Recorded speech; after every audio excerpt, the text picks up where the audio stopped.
आयरा बहुत ज़्यादा परेशान और उदास होती है और वो इस वजह से और ज़्यादा परेशान हो जाती है कि आयरा की वजह से उसके माँ बाप कितने परेशान हैं। इसी वजह से आयरा अपने माँ बाप को तसल्ली देती है और कहती है कि अच्छा हो गया मेरी शादी टूट गई, क्योंकि काम्यार तो कभी बदला ही नहीं था, वो सिर्फ मुझसे बदला ले रहा था। दूसरी तरफ काम्यार और आयरा दोनों ही टूटे हुए हैं। काम्यार को तो समझ नहीं आ रही उसके साथ हुआ क्या है। वो फिर से शराब पीने लग जाता है और पहले वाला काम्यार बन जाता है, क्योंकि वो बहुत ज़्यादा स्ट्रेस है।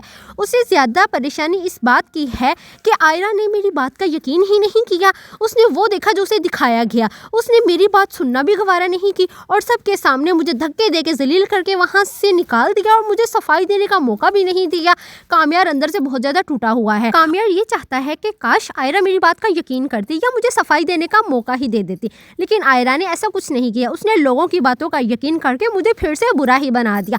चलो अब अगर मैं बुरा हूं ना तो बुरा ही सही, अब मैं बुरा बन जाऊंगा। काम्यार जो कि अंदर से टूटा हुआ है बहुत ही ज्यादा फ्रस्ट्रेशन में आ जाता है। उसे समझ नहीं आती वो क्या करे। वो शराब खाने में जाता है, वहां पे शराब पीता है, लड़कियों के साथ बदतमीजी भी करता है, लेकिन वो ये सब कुछ इसी फ्रस्ट्रेशन में करता है कि आयरा ने उसका यकीन नहीं किया और सबके सामने उसकी तजलील कर दी। जबकि दूसरी तरफ आयरा ये समझती है कि काम्यार ने उसे बदला लिया है। काम्यार उसे प्यार करता ही नहीं था, उसने जानबूझ के आयरा और उसकी फैमिली का तमाशा बनाया है। अब काम्यार ने फैसला कर लिया है। वो अपनी दादो को कहता है कि दादो अगर मैं बुरा हूं ना तो मैं बुरा ही सही, मैं किसी के लिए अपने आप को बदल नहीं सकता।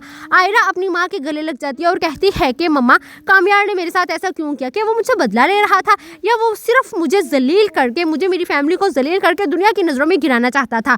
काम्यार कभी बदल ही नहीं सकता। दूसरी तरफ काम्यार अपने माँ बाप के सामने घर में तोड़ फोड़ करता है और बहुत ज़्यादा तमाशा करता है। माँ बाप अब सोचते हैं कि काम्यार को इस फ्रस्ट्रेशन से निकालने के लिए इसे आउट ऑफ कंट्री भेज दिया जाए। इसलिए वो काम्यार से बात करेंगे और काम्यार को कहेंगे कि तुम्हें हम अमेरिका भेजना चाहते हैं, ताकि तुम जितना यहाँ से दूर रहोगे, जितना इस मामले को भूलने की कोशिश करोगे, उतना ही तुम्हारे लिए अच्छा होगा। काम्यार को भी बात समझ में आ जाती है और वो कह देता है कि ठीक है, अगर आप ऐसे चाहते हैं तो ऐसे ही ठीक, मैं जाने के लिए तैयार हूँ।